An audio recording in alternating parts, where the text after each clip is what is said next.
Hey, look, deciding to retire at 55 versus 65 isn't just about how much money you've saved up. Look, many people will just look at their savings and ask, do I have enough to go ahead and quit now, or should I keep working? But there's more to consider here. I've worked with hundreds of folks that have retired and have seen these choices reshape their health, happiness, and freedom. The trade-offs can be shocking if you don't see them coming.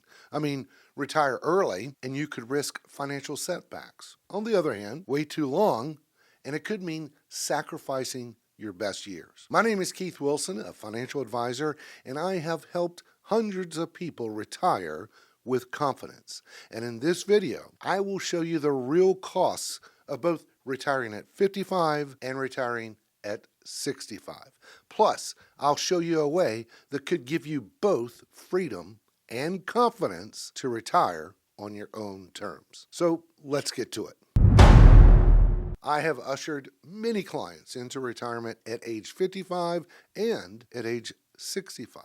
Some people come to me at 55 with a portfolio that would seem plenty to retire early versus waiting. But really, it's not just about could they retire early, it's more about what would actually give them the life they wanted. Because here's the thing, retiring early versus waiting until age 65 is not the same retirement.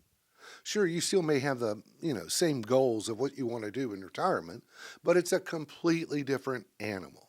Retiring at 55 faces some challenges you wouldn't have to face at 65, like early withdrawal penalties, tax traps, and healthcare coverage. These are things that you wouldn't have to really worry about at age 65 because you'd be past the age of 59 and a half where penalties for withdrawals on IRAs and Roth IRAs, they go away and Medicare coverage is available. So there is this balance between retiring at 55 or 65. Retiring later rather than earlier could mean you're losing a once-in-a-lifetime opportunity. And that opportunity is your energy, health, and stamina. It's the one time in your life when you may finally have enough wealth and enough health to actually enjoy it. And that's the trade-off. Earlier in life, you may not have the money, but later in life, your health usually declines. And once that happens, it really comes back to full strength. Look, I've had clients who kept saying, just one more year of working. That one more year became years of delaying, all in the name of what they thought was safety. But what did they do? They traded their most energetic years of retirement. But at the same time, I've seen clients push early retirement without paying attention to the plan, only to end up regretting it later. So this decision of retiring at 55 versus 65 isn't just a financial decision. Now, to be clear, early retirement is expensive. You will have to navigate penalties if pulling from retirement accounts before age 59. You have to navigate health insurance premiums. And with the ACA subsidies set to dramatically change in 2026, unless they extend it, that could mean a lot more in premiums than you anticipated. Now, there are some things to consider when dealing with these challenges. One way to avoid a 10% penalty for early withdrawal on your 401k is to utilize the rule of 55. So if you retire at 55, you can access your 401k without the 10% penalty. It has to be in the 401k, not an IRA, so don't be so quick to roll that 401k into an IRA. But if you do have an IRA, you could utilize the 72T rule by taking what is called substantially equal periodic payments over a 5-year period or until age 59 and a half. And this could bide your time. Now, as far as healthcare coverage is concerned and healthcare premiums, that's a tough one, especially with subsidies being changed in 2026. Now, subsidies are not going to go away. It's just going to be more difficult to qualify for them. So one thing to consider here is look at high deductible plans coupled with an HSA, health savings account, and this could reduce premiums pretty significantly. And really think about it, you only need to bridge the gap to Medicare age at 65. So again, retiring early has a cost to it. But working longer, hey, that's got a cost too. Working longer could mean a larger portfolio in the future, but it could be costing your freedom in your early years. Freedom to travel, spend time with family and enjoy life while you're healthier.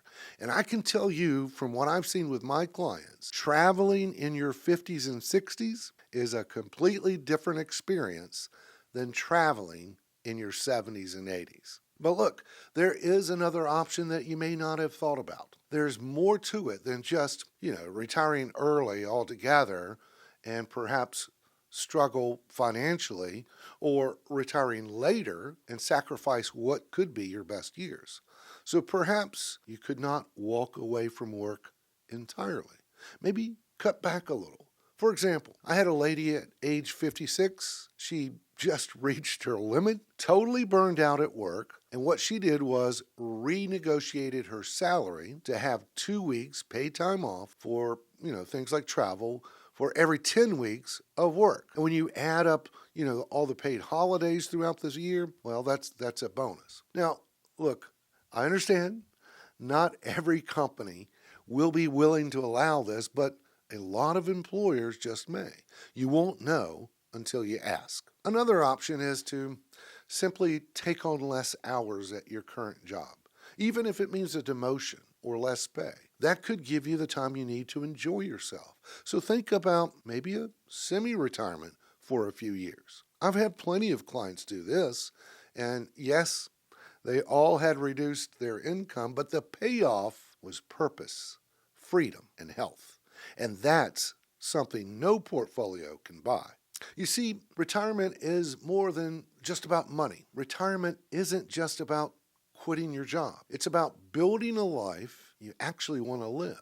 So if you only focus on the financial side, you risk either running out of money or wasting your healthiest years trapped in a grind you don't need anymore. And the truth is, there is no single right retirement age. The right age is the one that aligns with your values, your health, and your vision of life. And with the right planning, you don't have to choose between security and freedom. You could have both. So, for some, the answer will be 55. For others, it will be 65. And for many, the smartest move will be reinventing work itself. Whatever your path, make sure you're not just planning for retirement. You're planning for the rest of your life. Hey, I hope you have found value in this information, and if so, consider subscribing to the channel, give this video a thumbs up, so you will be notified when I post future videos. Take care. If you like what you're seeing so far, check out this next video, subscribe to the channel. Lord willing, we'll see you next time.